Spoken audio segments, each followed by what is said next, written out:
So this article is called Right-Wing Activist Denounces Trans-Inclusive Violence Against Women Act. And actually, interestingly enough, this one hits home with me. So it's on the Friendly Atheist blog by Beth Stoneburner. But it's Hemant Mehta's blog, actually. And I just interviewed Hemant Mehta just recently. So that'll be on my main channel. May already be there by the time you get to see this. So let's give this article a read and see what it has to say. A right-wing activist who claims to love women, quote unquote, don't they all, said yesterday that he refuses to support the Violence Against Women Act. But that's to be expected from Ed Martin, who runs the Phyllis Schlafly Eagles, a group modeled after the woman who arguably blocked the Equal Rights Amendment. His reasoning? The VAWA includes transgender women, and that would somehow be bad news for cis women. It's a comment that HUD Secretary Ben Carson made recently, and which Martin wanted to defend. This is a quote from Martin, apparently. That is the case for Dr. Ben Carson, who serves as our Secretary for Housing and Urban Development, Martin said. He told HUD staff that directors of women's shelters were concerned about big, hairy men claiming to be transgender women in order to gain admission. Obviously, that's a very real problem. As you can tell, my eyes are getting more and more squinty as this goes on. The women who go to battered women's shelters are going there because they and their children have been traumatized, likely by an abusive relationship with a man, Martin continued. The last thing we need to do is force them to share bedrooms and shower facilities with strange and confused men.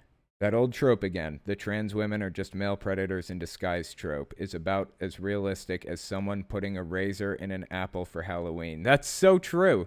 That has literally never happened. Actually, there was this... apparently somebody actually did put needles in strawberries, like in South America at one point, and it seriously injured some people, and they went to prison for like a long time over that. Like, it was international news when that happened. It is not happening for Halloween every year. It's ridiculous that people are claiming that. Anyway, it just doesn't happen, but some people act like it's commonplace because they choose to remain ignorant. 100% agree. You know what happens a lot more frequently than that? Trans women assaulted simply for being trans women. But facts don't hold much appeal to men like Martin.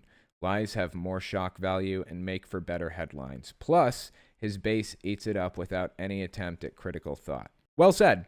Now, you may be asking yourself, why does this hit home with me? Why do I care? How does this relate to me in any way? I'm not a woman. I'm not trans. It's because my mom went to a lot of battered women's shelters when I was little.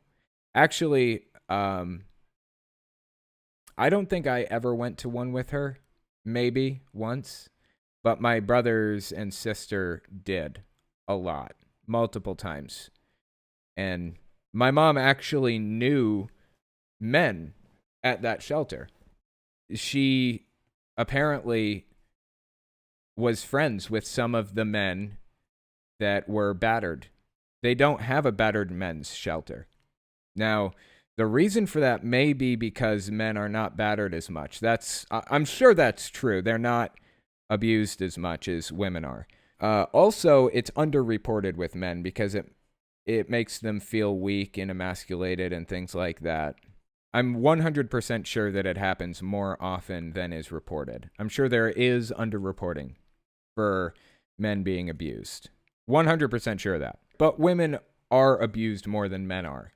So a battered women's shelter does make sense. But if a man needs to come there because he's being abused, even if it's in a gay relationship, even if he's being abused by a woman, which does happen, then he should be allowed into this women's shelter for protection. It seriously blows my mind. Like, if somebody is being abused, then you help them. I don't understand why this is so controversial. Now, that should be obvious right there. I feel like that's something that even these jagoffs can get on board with. These right-wing extremist nutcases saying, this whole trans trope about how they're predators and all that other stuff. I feel like maybe he feels that way, but he should at the very least be able to understand that men are abused sometimes too, and they should have a place to go sometimes too, if they need to. Like I said, my mom knew men in her battered women's shelter that were there because they were being abused. So the logical step here, or the logical jump that I'm going to try to get these right-wing extremists to make here is gender doesn't matter. If you're being abused, you should be allowed to get help for that. Bottom line. So it doesn't matter if you're a man, doesn't matter if you're a woman, doesn't matter if you're trans, you should be able to get help if you're being abused. I feel like everybody should be able to get on board with that. But like they said in the article, they're just trying to spread this whole trope about trans people being predators.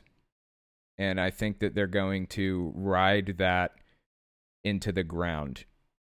I honestly cannot imagine a case in which there isn't some asshole out there trying to spread that trope around, that they're predators. Let me just read this bit here again. It says, he told HUD staff that directors of women's shelters were concerned about big hairy men claiming to be transgender women in order to gain admission.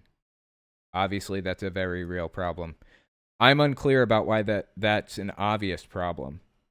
I have not seen any kind of evidence of that happening. In fact, if that does actually happen, it should be illegal. That should be against the law, and that person should be prosecuted for it. If there are actually predators out there who are doing something wrong, they should be held accountable for it. But there are, personally, I don't know of any cases of that happening. I have not heard of any cases of somebody going into a bathroom or, going into a battered women's shelter or something specifically with the intent to gain access to do something nefarious. And that may exist. It's possible. It's possible that that case does exist. If it does, they should be prosecuted. But you shouldn't be punishing an entire demographic of people for something that one of them might do. That is absurd.